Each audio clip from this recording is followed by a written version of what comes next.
शिविर का तीसरा और आखिरी दिन है आज। इन 3 दिनों में खुद के बारे में बहुत कुछ जाना और समझा। इसके लिए मैं आपको बहुत धन्यवाद देता हूँ। मुझसे कहा गया कि शिविर तो अब शुरू होगा जब हम घर जाएंगे। हमें घर वापस लौटकर सही ज़िंदगी जीनी है। आचार्य जी, मेरा सवाल है कि अगर हम सही काम कर रहे हैं तो क्या ज़रूरी है कि वो काम हमें हल्का रखे, शांति दे, आनंद दे, जैसा कि सुनने में आता है? आचार्य जी, जो काम सही होता है उसे करने में भीतर से कष्ट और विरोध क्यों उठता है? और आचार्य जी, मैं अभी कच्चा साधक हूँ, नई शुरुआत हुई है। खुद को बहुत बार कमज़ोर होता पाता हूँ, लड़खड़ाता हुआ देखता हूँ। क्या मुझे कोई एक बात, एक मंत्र, एक शब्द आपसे मिल सकता है जिसे याद करके, सुन के मैं जब भी फिसलूँ दोबारा खड़ा हो जाऊँ?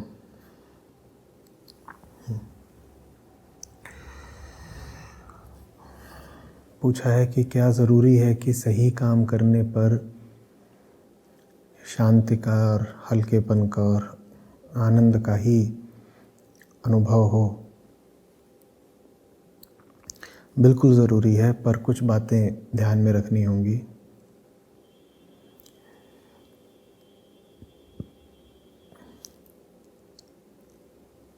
आपके पास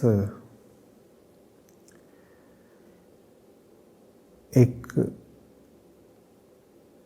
थर्मोमीटर था।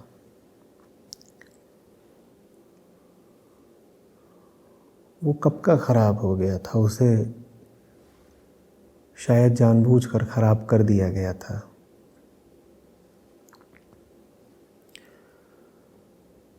और उसकी सुई, उसका कांटा 98.4 फ़ारेनहाइट पर रोक दिया गया था, बांध दिया गया था। आप जब भी उससे अपना ताप नापते, थर्मोमीटर उत्तर देता सामान्य है, 98.4 है, 98.4 है।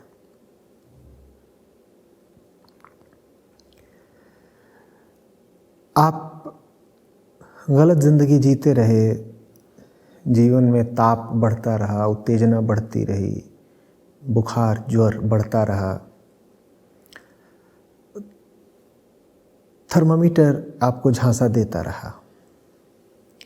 वो आपको लगातार यही बताता रहा 98.4 सामान्य, 98.4 सामान्य। आप 101 पर पहुंच गए, वो अभी आपको यही बता रहा है सामान्य। और चूंकि वो बता रहा है कि सामान्य, आप उसकी बात मान रहे हैं, तो आपको लगा अभी तो सब ठीक है, फिर जैसी हम ज़िंदगी जी रहे हैं इसको और ज़्यादा ऐसे ही जिया जा सकता है। तो वो गलत ज़िंदगी जिसने आपका ताप बढ़ा दिया, उसी को आपने और बढ़ा दिया। जिन गलत धारणाओं, मान्यताओं के कारण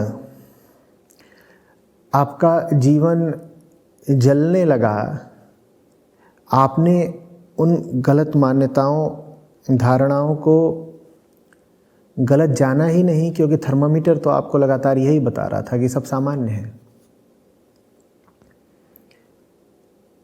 101 जब था, उसी समय आपको पता चल जाता कि 101 है, तो शायद आप थोड़ा सा चेतते, कुछ सावधानी करते, कुछ होश बरतते, किसी तरीके से अपना तापमान गिराते।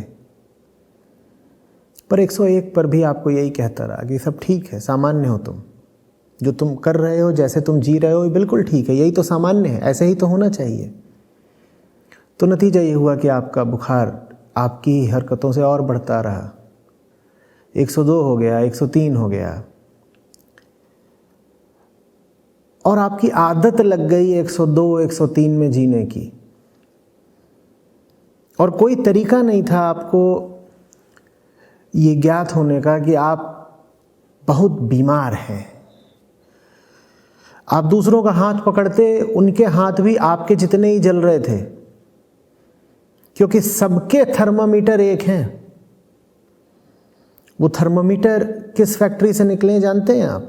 वो थर्मामीटर निकले हैं शरीर एंड समाज एंड सन्स प्राइवेट लिमिटेड। ये वहाँ के उत्पाद हैं। एक ही थर्मामीटर है पूरे समाज के पास, एक ही थर्मामीटर है उन सब के पास जो शरीर धारण करके घूम रहे हैं। तो आपको कभी कभार शक भी होता कि ज़िंदगी लगता नहीं कि कुछ ठीक चल रही है, भीतर कुछ उबलता सा रहता है, कुछ धुआं सा उठता रहता है लगातार। तो आप जाते अपने प्रियजनों के पास, आप उनका हाथ छू के कहते, ज़रा बताना मेरा शरीर कुछ गर्म है क्या? आप 103 पर हैं, लेकिन बात इतनी सी है कि आप जिसका हाथ पकड़ रहे हैं वो भी 103 पर है, बल्कि हो सकता है वो शायद 104 पर हो। तो आप उससे पूछ रहे हैं कि बताना ज़रा क्या मुझे बुखार है, और वो जवाब में कह रहा है कि अरे तुम्हारा शरीर तो ठंडा पड़ा है। और बिल्कुल सही बात है, 104 की तुलना में 103 तो ठंडा ही पड़ा हुआ है। तो बोलता तुम्हारा शरीर तो ठंडा पड़ा हुआ है, ज़रा गर्मी लाओ, ज़रा तेज़ी लाओ जीवन में, थोड़ी उत्तेजना बढ़ाओ, कुछ ताप नहीं है तुम्हारे पास, बड़े ठंडे आदमी हो। तो आप कहते हैं अरे हम ही पीछे रह गए, लगता है हम असामान्य हुए जा रहे हैं। तो आप कहते हैं अभी तो और बढ़ सकते हैं, आप 104 पर पहुंच गए। अभी 104 आपके लिए सामान्य बन चुका है, क्योंकि जन्म से आपने देखा ही यही है। ये जो 104 है ये आपके लिए पूर्णतः सामान्य है। मन ही मन आप इससे सामंजस्य स्थापित कर चुके हैं, आप पूरी तरह से एडजस्ट कर चुके हैं। हालत यहाँ तक हो चुकी है कि अब कोई वाकई आपको मिलता है जो 98.4 वाला ही है, तो उसको आप मुर्दा घोषित कर देते हैं। आप कहते हैं जैसे मुर्दे का शरीर ठंडा पड़ जाता है, इसका शरीर ठंडा पड़ा हुआ है। आप कहते हैं देखो 98.4 पर हम हैं, और ये हमसे 6 डिग्री नीचे है, तो ज़रूर ये 92 पर है। हकीकत ये है कि आप 104 पर हो, वो 98 पर है, लेकिन आपकी ज़िद है कि आप 98 पर हैं, और अगर आप 98 पर हैं तो आपके अनुसार वो आपसे 6 डिग्री नीचे माने 92 पर है। तो जो सामान्य है आपने उसको असामान्य घोषित कर दिया, उनको कह दिया ये मुर्दा लोग हैं, इन्हें ज़िंदगी जीना नहीं आता, इनकी ज़िंदगी में कुछ ऊष्मा नहीं है, कुछ तेजाई नहीं है, ज़रा भी गर्मी नहीं है भाई, बड़े ही बर्फ जैसे गड़े हुए मुर्दे हैं ये। तो ये सब चल रहा है। अब एक दिन कोई मिलता है आपसे, उसका धंधा है ये थर्मामीटर ठीक करना, उसने मिशन ही यही चला रखा है कि बेटा तुमको ठीक करूं उससे पहले तुम्हारा थर्मामीटर ठीक करना ज़रूरी है, तुम्हारी ज़िंदगी बदले इससे पहले तुम्हारी ज़िंदगी के पैमाने बदलना ज़रूरी है, तुम्हारे जीवन में सरलता आए, शांति आए, सच आए, उससे पहले तुम्हारे स्टैंडर्ड्स बदलने ज़रूरी हैं, तुम्हारे मापदंड बदलने ज़रूरी हैं। तो उसने आपका थर्मामीटर लिया और थर्मामीटर ठीक कर दिया। थर्मामीटर जैसे ही ठीक हुआ, वैसे ही आपको पता चला कि आप तो 103 पर बैठे हैं। असल में थर्मामीटर ठीक होते ही 1 डिग्री टेम्परेचर अपने आप कम हो जाता है। वो बीमारी है ही धोखे की और भ्रम की। जैसे ही भ्रम का पहला चरण मिटा, थोड़ा तापमान तो अपने आप घटा। तो आपने फिर से जरा मुंह में थर्मामीटर लिया और तापमान मापा और आया 103। आप चौंक कर खड़े हो गए, बोले ये क्या हो गया मेरे साथ? और आपके दिमाग में तूफान चलने लगे, बिजलियां कड़कने लगी। आपने कहा इस आदमी ने मेरे साथ कुछ बहुत गलत कर दिया है, इसने मुझे बुखार में धकेल दिया। उसने बुखार में नहीं धकेल दिया है, उसने तो बल्कि बुखार कम करने की शुरुआत कर दी है। तुम पूछ रहे हो कि क्या अध्यात्म के रास्ते पर, क्या सच्चाई के रास्ते पर, क्या समझदारी और बोध के रास्ते पर शांति और आनंद और हल्कापन निश्चित रूप से मिलते हैं? वो इस पर निर्भर करता है कि तुम अपनी तुलना किससे कर रहे हो। आज तुम 103 पर खड़े हो, अगर अपनी तुलना 98 से करोगे तो तुम कहोगे नहीं, अध्यात्म ने तो मुझे बर्बाद कर दिया, मैं पहले 98 पर था, अब मैं 103 पर आ गया। लेकिन अगर अपनी तुलना तुम अपने वास्तविक तापमान से करोगे तो तुम 104 पर थे, 103 पर आए हो, तुम्हें शांति मिली है, तुम्हें हल्कापन मिला है। लेकिन आमतौर पर लोगों में इतनी ईमानदारी नहीं होती कि वो अपनी वास्तविक हालत से अपनी बेहतर हालत की तुलना कर सकें। शिविर में तुमने 3 दिन लगाए हैं, कुछ तुमको बेहतरी मिली है, कुछ तुम्हारी प्रगति हुई है, कुछ तुम में शीतलता आई है। तुम 104 पर थे, 103 पर आ गए हो। लेकिन ये 103 शांति कहलाएगा, हल्कापन कहलाएगा, आनंद कहलाएगा या नहीं कहलाएगा, वो इस पर निर्भर करता है कि तुम इस 103 की तुलना 104 से कर रहे हो या 98 से कर रहे हो। सच्चे आदमी हो अगर तुम, तो इस 103 की तुलना तुम 104 से करोगे। तुम कहोगे मेरे जीवन में बड़ी जबरदस्त गड़बड़ थी, 104 डिग्री की गड़बड़ थी, अब वो 103 डिग्री की हो गई। हाँ, मुझे शांति मिली, मुझे हल्कापन मिला, मेरा ताप, मेरा ज्वर कुछ कम हुआ, तुम्हारे मन में अनुग्रह रहेगा। लेकिन अगर तुम झूठे आदमी हो तो तुम कहोगे मैं तो 98 पर था पहले, इन्होंने न जाने क्या कर दिया कि मैं 103 पर आ गया। ये अध्यात्म का रास्ता ही गड़बड़ है, ये साधना वगैरह, स्वाध्याय वगैरह बड़ी खतरनाक बातें हैं, ये आदमी को बीमार कर देती हैं। मुझे देखो ना, मैं अच्छा भला आया था, एकदम चंगा आदमी था, मैं 98 पर मैं आया था, और जब से मैंने अवलोकन शुरू किया, जब से मैंने जिंदगी को जानना समझना शुरू किया, जब से मैंने दूध का दूध पानी का पानी करना शुरू किया, जब से मैंने सच को सच झूठ को झूठ बोलना शुरू किया, मैं 98 से 103 पर पहुंच गया। अरे ये सच का रास्ता ही बेकार है, ये आदमी को बीमार कर देता है। अब वो तुम्हारी ईमानदारी पर निर्भर करता है कि तुम ये मानते हो कि तुम बीमार कर दिए गए हो, या तुम ये स्वीकार करते हो कि तुम्हारा उपचार शुरू हो चुका है। बात समझ रहे हो? ज्यादातर लोगों को यही लगता है कि जब से सच के रास्ते पर चले हैं, जब से जिंदगी की हकीकत से रूबरू हुए हैं, जब से आंखें जरा खोली हैं, जब से होश जरा सुदृढ़ हुआ है, जीवन में दुख, उदासियां, संघर्ष, कलह, क्लेश बढ़ ही गए हैं। ये ज्यादातर लोगों का अनुभव है। वो यही कहते हैं, वो कहते हैं पहले ही सही था, नशे से भरी हुई जिंदगी थी, पर हंसते थे, गाते थे, औरों की तरह चहकते थे, सामान्य कहलाते थे 98.4। जैसे सब हैं वैसे ही हम भी थे। वीकेंड पर दारू पीते थे, हर 2-3 महीने में एक बार कहीं घूमने चले जाते थे, जितनी घटिया पिक्चरें रिलीज होती हैं सब में मुंह मार आते थे, औरों की तरह सोशल मीडिया पर छितराए छितराए पड़े रहते थे। जैसे जमाना चल रहा है, जमाने के पीछे पीछे हम भी चल लेते थे। कोई दुख नहीं था बहुत, कोई असुविधा नहीं थी बहुत। बीच बीच में भीतर कुछ दर्द सा उठा करता था, पर उसे हम दबा दिया करते थे। कभी कभी उठता था, कोई बड़ी दिक्कत की बात नहीं, और उस दर्द को दबाने के विशेषज्ञ जमाने में बहुत मौजूद हैं।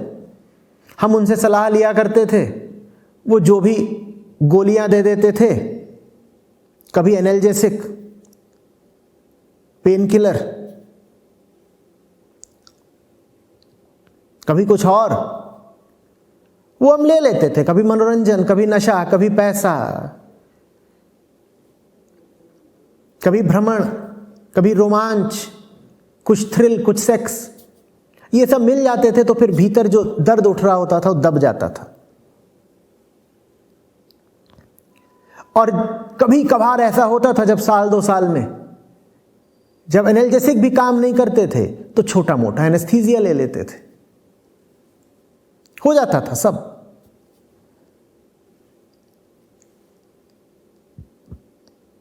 लेकिन ये जब से ग्रंथों को पढ़ा है, जब से कृष्ण की बात सुनी है, जब से उपनिषदों की वाणी हम तक पहुंची है, जब से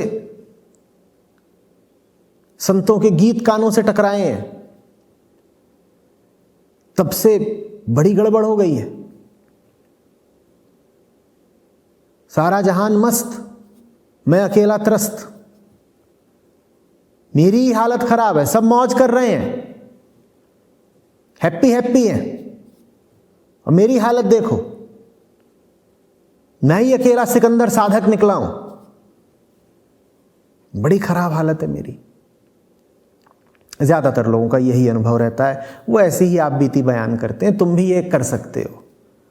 खुद को बेवकूफ बनाने के बहुत तरीके हैं, जो चाहो चुन लो। नए नए तरीके जमाना ईजाद भी करता रहता है। एक तरीके से ज्यादातर चीजें जो ईजाद होती हैं वो खुद को बेवकूफ बनाने का एक नया बाजारू जरिया ही होती हैं और कुछ नहीं। जिसको तुम कहते हो प्रगति, जिसको तुम कहते हो टेक्नोलॉजिकल इनोवेशन, अगर गौर से देखोगे तो पाओगे कि उसमें से ज्यादातर और कुछ नहीं है, आदमी के मन को बहलाए रखने की कोशिश है। वो बहलाए रखने की कोशिश बहुत जरूरी है, नहीं तो कहीं ऐसा ना हो कि किसी दिन किसी जरा भूले भाले आदमी को पता चल जाए कि 98 नहीं है, 104 है। उसको मूर्ख बनाए रखने के लिए बाजार में नई नई चीजों का उतरना बहुत जरूरी है। वो मूर्ख बना रहे और भ्रमों में ही उलझा रहे, इसके लिए बहुत जरूरी है कि जीवन में उसको एक के बाद एक प्रलोभन देते रहो। जीवन में एक के बाद एक तुम उसको संकल्पों कर्तव्यों में बांधते रहो, उसको बताते रहो कि अभी ये काम कर लिया बेटा, अब अगला काम ये कर, अब जिंदगी में ये चीज निपटा ली बेटा, अब अगली चीज ये निपटा। बहुत जरूरी है कि उसको किसी न किसी झूठे तरीके से व्यस्त रखो, नहीं तो जिंदगी की हकीकत खुल जाएगी उस पर। और ऐसा आदमी खतरनाक हो जाता है। एक बार वो जान गया कि 98 नहीं 104 है, फिर वो घूम घूम कर सबको बताएगा। झूठ का कितना भी प्रचार कर लो, झूठ डरा हुआ ही रहता है। और सच का जैसे ही थोड़ा सा प्रचार होने लग जाता है, झूठ तिलमिला उठता है।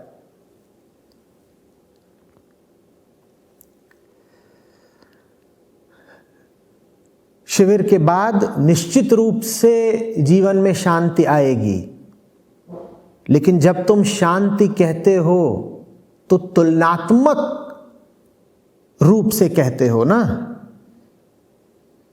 वो तुलना बस तुम सही करना। 103 की तुलना 104 से करी तो पता चलेगा हाँ जीवन में शांति आई है, और 103 की तुलना अगर तुम 98 से कर बैठे तो तुम्हें लगेगा कि अध्यात्म ने बर्बाद कर दिया हमको।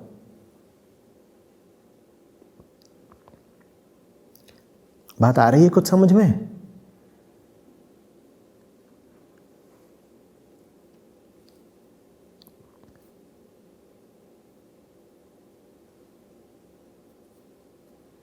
मेरे पास लोग आते हैं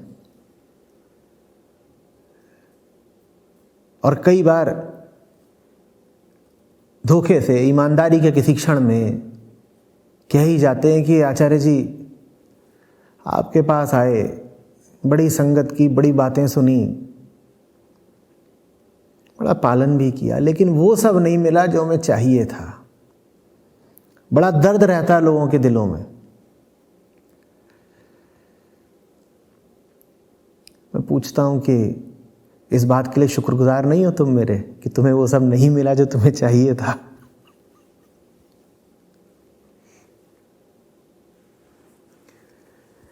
मेरा काम तुम्हें वो देना नहीं है जो तुम चाहते हो, तुम बस ये बता दो कि जैसे तुम थे मेरे पास आने से पहले और जैसे तुम आज हो मेरे पास आने के बाद, क्या तुम दोबारा वैसा होना चाहोगे जैसा यहां आने से पूर्व थे? बोलो। और अगर होना चाहते हो तो मेरे पास है एक जादुई डंडा, आजकल ये सब बहुत चलते हैं। मेरे पास भी है एक जादुई डंडा, मैं तुमको फिर वैसा ही करे देता हूं जैसा तुम यहां आने से पहले थे। बोलो, चाहिए? कहते नहीं नहीं, वैसा तो अब हम किसी हाल में नहीं होना चाहेंगे जैसे हम पहले थे। वो आदमी ही बड़ा मूर्ख था, न जाने कैसे कैसे हास्यास्पद भ्रम पाले बैठा था। जो बातें बिल्कुल प्रत्यक्ष हैं, स्पष्ट, वो भी उसको दिखाई नहीं देती थी। तो वैसा तो अब हम किसी हालत में नहीं होना चाहते जैसा हम आपसे मिलने से पहले थे आचार्य जी। मैं तो बस फिर मुंह बंद रखो और जिंदगी को सही दिशा में आगे बढ़ाते रहो।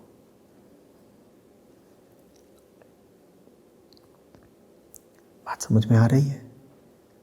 शांति की तुम्हारी जो परिभाषा है वो एक अशांत मन से आ रही है, तो तुम्हारी शांति की परिभाषा ही गलत है। हल्केपन की तुम्हारी जो परिभाषा है वो बड़े भारी केंद्र से आ रही है, तुम्हारी हल्केपन की परिभाषा ही गलत है। हित की और आनंद की तुम्हारी जो परिभाषा है वो बड़े नशे के, बड़े बेहोशी के केंद्र से आ रही है, तो तुम्हारी हित की और आनंद की परिभाषा ही गलत है। मैं यहां पर तुम्हें तुम्हारी गलत परिभाषाओं के अनुसार झूठी शांति, झूठा आनंद, झूठा हल्कापन देने के लिए नहीं हूं।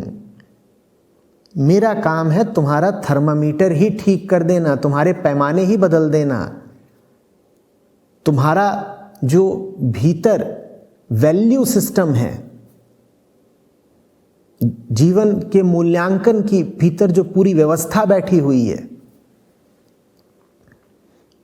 मेरा काम है उस पर रोशनी डालना ताकि तुम सही चीज को मूल्य देना सीख सको और मूर्खताओं को कीमत देना बंद कर सको। तुम कहते हो आचार्य जी क्या जरूरी है सच के रास्ते पर शांति मिले? अच्छा ठीक है, चलो थोड़ा इसी बात की विवेचना कर लेते हैं। पिछली बार तुम्हें शांति कहां मिली थी? तुम कहोगे वो पिछली बार बड़ी शांति मिली थी जब वो एक फलाना दुश्मन है मेरा, उसको 2 पड़वाए मैंने किसी से, बड़ा सुकून मिला, दिल बिल्कुल ठंडा हो गया। ये तो तुम्हारी शांति की परिभाषा है। ये तो तुम्हारी शांति की परिभाषा है। किसी से प्रतिस्पर्धा करके आगे निकल गए तो तुम कहते हो ठंडक मिल गई, शांति मिल गई। तुम्हारी मनचाही मुरादें जिनमें से ज्यादातर भोग केंद्रित होती हैं वो पूरी हो जाएं तो तुम कहते हो बड़ी शांति मिली। कोई व्यर्थ की चीज पकड़े बैठे हो, उसके छिन जाने का तुमको डर था, संयोगवश वो चीज तुमसे छिनी नहीं, तुम कहते हो अब शांति मिली, नहीं तो हम तो डर से पगलाए जा रहे थे। पिछले 1 हफ्ते ठीक से नींद नहीं आई, बड़ा अशांत रहा। क्यों? वो लग रहा था कि कहीं मेरी फलानी चीज छिन न जाए। वो चीज 2 धेले की नहीं, जीवन में उसकी कोई कीमत नहीं, लेकिन उसकी सुरक्षा को लेकर के तुम बड़े अशांत थे। वो चीज संयोगवश नहीं छिनी अभी, तुम कह देते हो शांति मिल गई। ये तुम्हारी शांति की परिभाषा है। अब तुम पूछ रहे हो कि सच के रास्ते पर शांति मिलेगी कि नहीं मिलेगी? वो पुरानी वाली नहीं मिलेगी भाई, तुम्हारी परिभाषा ही गलत थी। जब तुम मुझसे कहते हो आचार्य जी आपकी बात सुनेंगे तो क्या शांति मिलेगी, नहीं, वो वाली शांति नहीं मिलेगी जो तुम पे को पहले मिला करती थी, क्योंकि वो शांति ही झूठी थी। लेकिन आज भी जब तुम शांति शब्द का प्रयोग करते हो तो तुम्हारा आशय वो पुराना वाला ही होता है। मेरा काम है तुम्हारे आशयों को बदल देना, मेरा काम है तुम्हारी परिभाषाओं को बदल देना। ताकि तुम जान सको कि पहले जिसको तुम शांति कहते थे वो शांति थी ही नहीं, ताकि तुम जान सको पहले जिसको प्रेम कहते थे वो प्रेम नहीं था, पहले जिसको आनंद कहते थे वो आनंद नहीं था, पहले तुम जिसको सामान्य कहते थे वो सामान्य नहीं था, पहले तुम जिसको 98.4 कहते थे वो 98.4 था ही नहीं, तुम्हारे साथ धोखा किया गया था। इसी तरीके से आनंद को लेकर भी तुम्हारे पास एक छवि है। मैं पूछूं, बताना पिछली बार आनंदित कब हुए थे, तो तुम बता दोगे। तुम कहोगे पिछली बार जब नए फ्लेवर का मटन पिज़्ज़ा उतरा था मार्केट में और उसमें मैंने अपने वहशी दांत गड़ाए थे, तो आहा हा हा क्या आनंद आया था, पूछिए ही मत। ये तो तुम्हारी आनंद की परिभाषा है। अब तुम चाहते हो कि सच के रास्ते पर भी तुम्हें आनंद मिले, ऐसा आनंद मिले? नहीं, बिल्कुल नहीं मिलेगा। तो अगर आनंद वो है जो तुम्हें मटन पिज़्ज़ा में दांत गड़ाने पर मिलता था, तो फिर तो सच के रास्ते पर तुमको बिल्कुल आनंद नहीं मिलेगा, बल्कि तुम्हारा पिछला आनंद छिन जाएगा। और लोग यही तो शिकायत करते हैं, कहते हैं पहले जीवन आनंदित चल रहा था आचार्य जी, जब से आपकी काली छाया जिंदगी पर पड़ी है सब आनंद छिन गया है। तुम्हारे आनंद का मतलब ही ये मटन पिज़्ज़ा जिसको तुम जॉय बोलते हो, देखो ना वो कितनी घटिया चीज है। हम ऐसे लोग हैं जिन्होंने जॉय शब्द को ही विकृत कर दिया है। हम ऐसे शब्द हैं जिन्होंने जॉय शब्द को ही बाजारू बना दिया है। कुछ तुम्हें भोगने को मिल जाए, तुम कहते हो जॉय, उसी से आता है एंजॉय। कैसी कैसी चीजों को तो तुम एंजॉय कर लेते हो। ये तुम्हारे आनंद की धारणा है। इस धारणा को तो टूटना होगा ना। इस धारणा को मैं आगे थोड़ी ही बढ़ने दूंगा। मैं ये थोड़ी कहूंगा कि पहले जिस तरीके से तुम जॉय और आनंद भोग रहे थे दुनिया में, मेरे पास आओगे तो मैं उसी तरीके का और अतिरिक्त तुम्हें जॉय या आनंद दे दूंगा, बिल्कुल भी नहीं। इसी तरीके से हल्कापन। तुमने कहा आचार्य जी क्या ये सही है कि जो सच के रास्ते पे चलते हैं उनकी जिंदगी में एक हल्कापन रहता है? हल्कापन तो बिल्कुल रहता है, लेकिन तुम्हारे हल्केपन की परिभाषा ही गजब है। फिर पूछता हूं, जैसे 2 बार पूछा है, तीसरी बार, पिछली बार बताना हल्कापन कब महसूस हुआ था? हमारे लिए हल्केपन का मतलब क्या है? हल्केपन का मतलब यह है कि पूरा हफ्ता तनाव में बीता, पैसे के लिए और सुरक्षा के लिए और समाज के और लोगों के दबाव में आकर के घटिया नौकरी कर रहे थे। पूरा हफ्ता ही बड़े तनाव में बीता, किसी घटिया बॉस की गाली खा रहे हैं, और उसके बाद शनिवार की रात को दोस्तों के साथ बैठ करके खूब दारू पी, गम गलत किया और कहा हल्के हो गए। ये तो तुम्हारे हल्केपन की परिभाषा है। अब इसी परिभाषा को आधार बनाकर तुम मुझसे पूछते हो आचार्य जी सच के रास्ते पर भी हल्कापन मिलेगा क्या? भाई वो वीकेंड की दारू वाला हल्कापन नहीं मिलेगा सच के रास्ते पर। तुम अपनी परिभाषा ठीक करो, तुम अपने शब्दों में पहले सही अर्थ भरो, फिर बात करो। और क्या है हल्केपन की परिभाषा? कि कुंवारे हैं, घूम रहे हैं, कोई मिल गई उसके साथ वन नाइट स्टैंड कर लिया, शरीर में जो ताप भरा हुआ था, शरीर में जो तमाम रस रसायन भरे हुए थे, उनका थोड़ा उत्सर्जन कर दिया। जैसे किसी आदमी का ब्लैडर बिल्कुल फूला हुआ हो और उसको मूत्रालय दिख जाए तो कहे बड़े हल्के हो गए, बड़े हल्के हो गए। हल्के होने का इसी आशय में सुना है ना उपयोग, बहुत लोग करते हैं।